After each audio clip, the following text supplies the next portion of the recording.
नमस्कार दर्शकों, मैं हूं श्रुति पांडे और आपका न्यूज़ इंडिया 24 में सभी का स्वागत है। हम आए हैं बबीता अवस्थी जी से मिलने, जो कि एक अकेली महिला उम्मीदवार है जो हमारे लोकसभा चुनावी मुद्दों पर आज बात करने वाली है और अकेली महिला उम्मीदवार है जो इस चुनाव में खड़ी हुई है। बबीता जी नमस्ते। नमस्कार।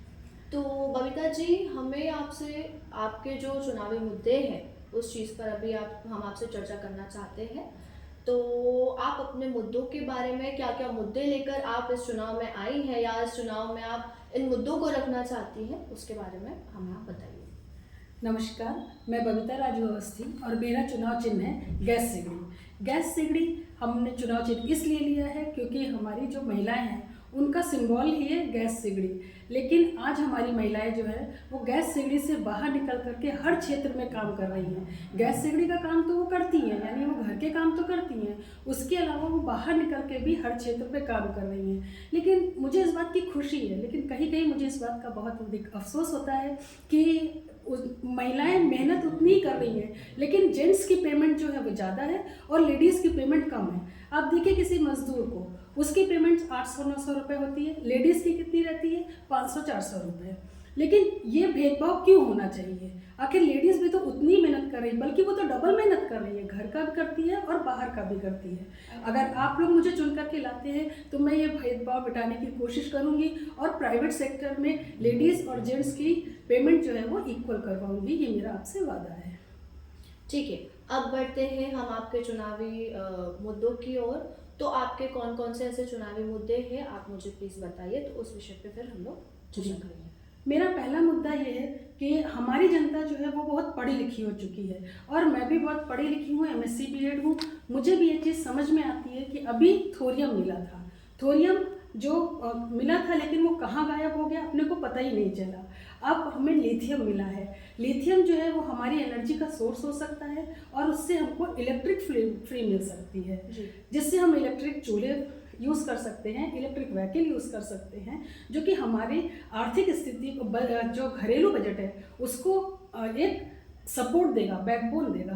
तो मैं ये चाहती हूँ कि जो लिथियम है वो हमारे देश से बाहर नहीं जाना चाहिए। इसके विषय में अपने जो वोटर्स हैं, अपने जो नागपुर के वासी हैं, उनको मैं विश्वास दिलाती हूँ कि अगर आप लोग मुझे चुन करके लाएंगे तो मैं लिथियम को बाहर नहीं जाने दूंगी और उसका अच्छा एनर्जी सोर्स की तरह यूज़ करवाऊंगी।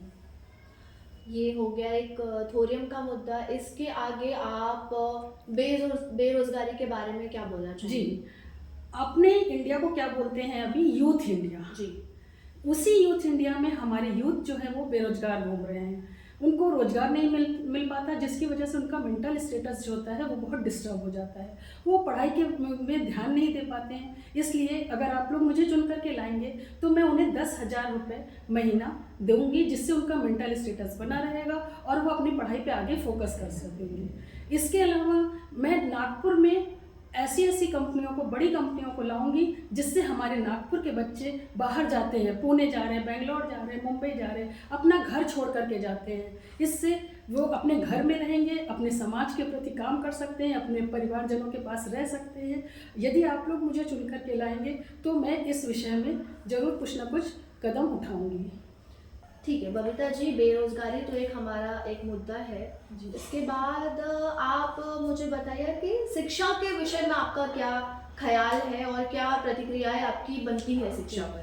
मैं 2018 से काम कर रही हूँ और स्कूल में प्रिंसिपल भी रह चुकी हूँ, तो मुझे मालूम है कि शिक्षा के विषय में हमारे जो प्राइवेट स्कूल है उनकी फ़ीस बहुत ज़्यादा है और उनकी अपनी मोनोपोली चल रही है। वो अपनी यूनिफॉर्म अपने हिसाब से रखते हैं, बुक्स अपने ही स्कूल में लेने के लिए बोलते हैं। तो मैं इसके लिए क्या कर रहे हैं, पेरेंट्स अच्छे से स्कूल में पढ़ाने के लिए वो लोन तक ले रहे हैं, कर्जे में डूबते जा रहे हैं, जो अपनी ज़रूरतें हैं, बेसिक ज़रूरतें हेल्थ वाइज वो नहीं पूरी कर पा रहे हैं। इसलिए मैं, अगर आप लोग मुझे चुन करके लाएंगे तो मैं प्राइवेट स्कूलों की फीसेस कम कराऊंगी और उनको ये फैसिलिटी दिलाऊंगी कि बच्चे जो हैं वो अपनी इच्छा के अनुसार स्कूल में पढ़ सकें। ओके, फिर मेरा अगला सवाल है आपसे कविता जी कि एक महिला उम्मीदवार होने के बाद, एक महिला उम्मीदवार जैसे आप खड़ी हुई है इस इलेक्शन में, तो किन चुनौतियों का सामना आपको करना पड़ा है और आपके अकॉर्डिंग महिला को किन किन चुनौतियों को फेस करना पड़ता है, तो महिला आरक्षण में आप उन चुनौतियों को महिलाओं को फेस ना करना पड़े उस सेक्टर में आप कुछ करना चाहेंगी, लाइक क्या आप कर सकती हो उस बारे में? ऑफ कोर्स मैं एक महिला उम्मीदवार हूँ तो मैंने महिलाओं के लिए भी कुछ सोचा ही होगा। मैं जो हमारी बच्चियाँ हैं वो ज़्यादातर क्या होता है 12th तक पढ़ लेती हैं, उसके बाद उनको बोला जाता है कि अभी तुम घर बैठो, बस तुम्हारी एजुकेशन हो गई। क्यों? क्योंकि उनको बाहर जाना पड़ता है। अगर उनको कोई भी अच्छी कोचिंग करनी है तो हमारे नागपुर में बहुत दूर दूर कोचिंग है। उनको अगर ट्रैवल करना है तो उतना खर्चा माँ बाप बेयर नहीं करना चाहते, बोलते हैं आसपास के किसी स्कूल कॉलेज में एडमिशन ले लो, करना क्या है। लेकिन अगर वो बच्चे बाहर जाके पढ़ेंगे तो अच्छे इंस्टीट्यूट से सीखेंगे तो अपने कैरियर को और अच्छा बना सकते हैं। इसलिए मैं उनके लिए यातायात फ्री करूंगी, जैसे अपने स्टार बस हैं और मेट्रो, उनके लिए फ्री बस पास बना करके दूंगी। और उसके अलावा ये आप देखते होंगे जो कॉन्ट्रैक्ट मिलते हैं, सरकारी कॉन्ट्रैक्ट, वो सिर्फ मेल लोगों को ही मिलते हैं, अपनी जो फीमेल महिलाएं हैं उनको नहीं मिलते हैं। तो उसको मैं 50% महिलाओं के लिए करवाऊंगी। इसके अलावा जो हमारी जो ऐसे परिवार हैं जिनकी आय जो है वो 3 लाख है, 3 लाख सालाना है, तो उन बच्चियों की शादी होने में बहुत प्रॉब्लम आती है, तो उनको 2 लाख रुपए दिलवाऊंगी। बबीता जी, आपका पेंशन योजना के बारे में क्या ख्याल है? जो 60 इयर्स एंड अबव हमारे यहाँ हम देख सकते हैं, जो एक बुजुर्ग, एक ओल्ड एज लोग जो होते हैं, उनकी पेंशन के बारे में आपका क्या ख्याल है? उनको किस लेवल पे जाकर पेंशन मिलनी चाहिए या क्या फैसिलिटीज़ आप उनके लिए अवेलेबल करवा सकती है? ये आपने अच्छा क्वेश्चन किया, क्योंकि जो पेंशन योजना है वो बहुत अच्छी योजना थी। मैं इसलिए जूनी पेंशन योजना का भरपूर समर्थन करती हूँ, क्योंकि पेंशन ऐसी चीज़ होती है जो हमको उस समय मिलती है जब हमारे हाथ पैर काम नहीं करते हैं, अपना मेंटल भी प्रॉपर काम नहीं करता है, उस समय हम नया कुछ नहीं सोच सकते हैं। और उस समय जो हमको पेंशन मिलती है वो हमारे बीमारी के खर्चे के काम में आती है, और एक साथ जो पैसा मिल जाता है वो पैसा जो होता है वो किसी ना किसी रूप में खर्च हो जाता है। बेटी की शादी में खर्चा हो गया, घर बनवाने में खर्चा हो गया, या बेटे का बिजनेस शुरू करने में खर्च हो गया। उसके बाद जो होता है बुजुर्ग लोगों को बहुत सारी प्रॉब्लम्स का फेस करना पड़ता है, इसलिए मैं जूनी पेंशन योजना का भरपूर समर्थन करती हूँ। ठीक है बबीता जी, ये हो गया हमारा पेंशन का मुद्दा। मेरा अगला सवाल आपसे ये है कि आप जो हमारे नागपुर का विकास है या विकास कार्यों को लेके आपकी क्या राय है उसमें, या किस तरीके का नज़रिया है आपका नागपुर के विकास कार्यों को लेके? नागपुर में विकास तो बहुत हो रहा है, बहुत तेज़ी से अपने फ्लाईओवर्स बन रहे हैं, सीमेंट रोड बन रही हैं, लेकिन इनके साथ साथ हमारे जो पेड़ थे, नागपुर हमारा जो था वो ऑरेंज सिटी, ग्रीन सिटी कहलाता था, लेकिन जो हमारे जो बड़े बड़े पेड़ थे, छायादार वृक्ष, वो सब गायब होते चले जा रहे हैं, जिससे हमारे पर्यावरण पे बहुत ज़्यादा इफेक्ट पड़ रहा है। और अभी नागपुर में ही 48 डिग्री तक का टेम्परेचर जा रहा है। सोचिए आप मई जून में क्या स्थिति होगी।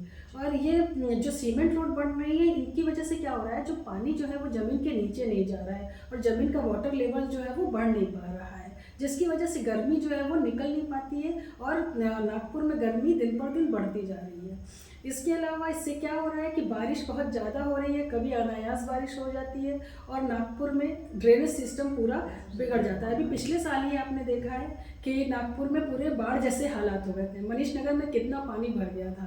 तो ये जो है विकास तो हो रहा है, लेकिन एक प्रॉपर दिशा में इसका विकास नहीं हो रहा है। यदि आप लोग मुझे चुन करके लाते हैं तो मैं इसका प्रॉपर दिशा में विकास करवाऊंगी, जो हमारी नाग नदी है उसको साफ करवाऊंगी और जो हमारे ड्रेनेज सिस्टम है उनको प्रॉपर करवाऊंगी, जिससे हमारे नागपुर में बाढ़ जैसे हालात ना पैदा हो सके। तो बबीता जी, एक महिला उम्मीदवार होकर आप क्या ऐसा संदेश है जो आजकल की सबल और दुर्बल दोनों ही तरीके की महिलाओं को देना चाहेंगी? मैं अपनी बहनों को, अपनी बेटियों को ये संदेश देना चाहूँगी कि कोई भी ऐसा क्षेत्र नहीं है जहाँ आप काम नहीं कर सकते हैं। बस अपनी सुरक्षा का ध्यान रखिए और इस बात को सोच करके काम करिए कि हमारा परिवार उससे सुरक्षित रहे और अपनी महिलाएं जो हैं वो हर क्षेत्र में आगे बढ़ सकें। मैं नागपुर वासियों से ये अपील करती हूँ कि आप मुझे भारी बहुमत से विजयी बनाएं, जिससे मैं अपने किए हुए वादों को पूरा कर सकूँ। धन्यवाद। न्यूज़ इंडिया 24 में जुड़े रहने के लिए आप सभी का धन्यवाद। नमस्कार। नमस्कार। जय हिंद, जय महाराष्ट्र।